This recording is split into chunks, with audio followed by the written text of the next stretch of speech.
Pemirsa, viral anggota polisi mengawal kendaraan mewah, mengintimidasi pengendara motor hingga terdorong ke selokan di kawasan wisata Puncak Bogor. Setelah diperiksa, anggota patwal tersebut dicopot dari jabatannya.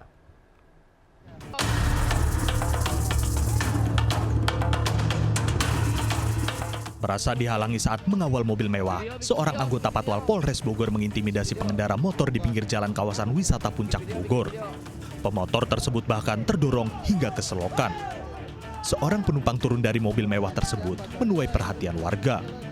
Anggota Patwal ini diperiksa Propam Polres Bogor dan diberi sanksi dicopot dari jabatannya. Mohon maaf bila mana memang anggota kami terjadi kesalahpahaman di jalan mengakibatkan viralnya di media sosial.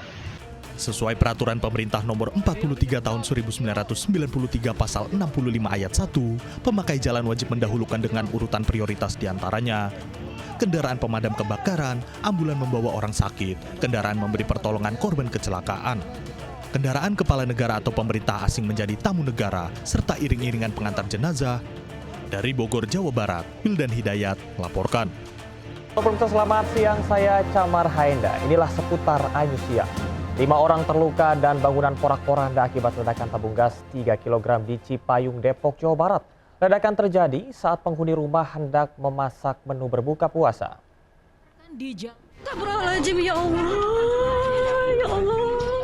Rumah kontrakan di Jalan Kampung Lio, Bojong Pondok Terong, Cipayung, Depok, porak-poranda akibat ledakan tabung gas 3 kg. Seisi rumah berantakan, tembok rumah runtuh dan atap jebol. Rangka baja ringan bahkan terlempar ke rumah sebelahnya.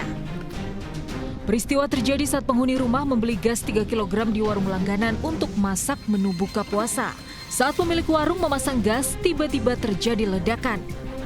Pemilik warung dan 4 penghuni rumah mengalami luka bakar serius. 2 diantaranya adalah anak-anak.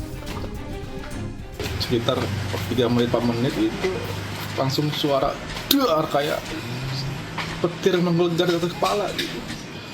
Saya kira itu rumah rubuh. Ketahuinya itu pas saya ngelihat itu baja ringan itu pindah kegeser ke sebelah ini. Makanya saya tuh pas saya ke situ, saya tuh luka bakar semua tubuhnya. Pemicu ledakan diduga karena kebocoran selang gas. Dari Depok, Jawa Barat, Iyung Rizky, Ainus melaporkan.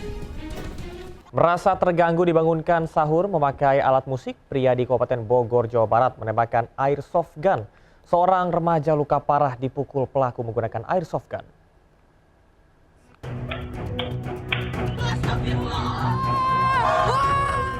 Evan, pemuda warga Kabupaten Bogor ini dievakuasi warga ke rumah sakit untuk mendapat perawatan medis.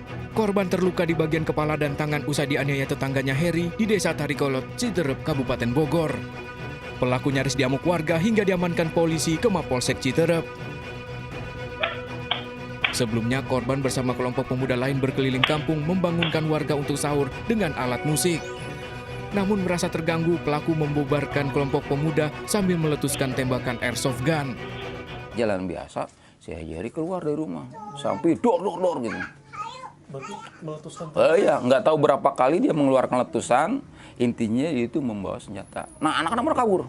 Si korban itu tahu kronologisnya ditembak atau bagaimana. Pokoknya ininya Pak, ini bukan belah ya. Nganga gede. Polisi masih memeriksa pelaku dan sejumlah saksi. Dari Bogor, Jawa Barat, Cahyat Supriyatna melaporkan. Pemirsa, bus yang ditumpangi pemudik terbakar diduga akibat adanya kebocoran freon pada AC. Seluruh penumpang bisa menyelamatkan diri.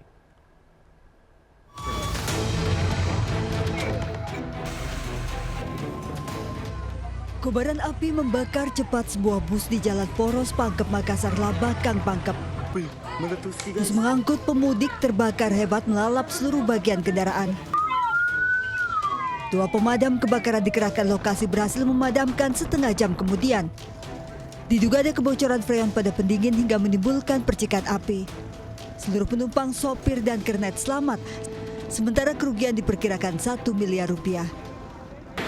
Dirinya mencium adanya bau hangus atau seperti terbakar sehingga menepikan kendaraannya terus turun mengecek ke belakang. Pada saat sampai ke belakang, dirinya melihat mesin sudah dalam keadaan terbakar. Selang masa mudik lebaran, pengendara dan perusahaan diimbau memastikan kondisi kendaraan sebelum perjalanan. Dari Pangkep, Sulawesi Selatan, Udin Syahrudin, iNews melaporkan. Menghindari kepadatan lalu lintas dan mahalnya harga tiket, ratusan calon pemudik berangkat lebih awal dari terminal Kalideres di Jakarta Barat. Sementara di Surabaya, pemirsa, warga memprotes petugas Dishub lantaran tidak mendapat nomor antrian tiket mudik gratis.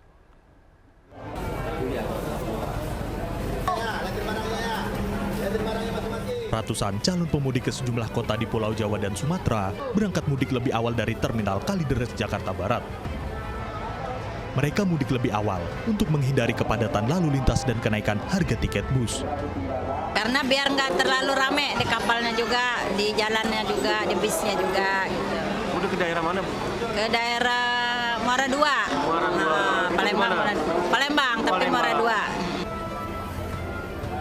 Armada bus akan ditambah menghadapi lonjakan calon pemudik. Jelang Lebaran, harga tiket bus diperkirakan naik sekitar 25%. Dari Jakarta, Miftahul Gani melaporkan.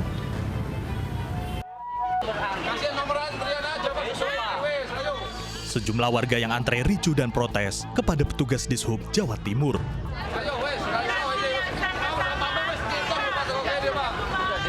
Pasalnya, petugas mengumumkan nomor antrean untuk mendapatkan mudik gratis dengan kuota 500 telah habis.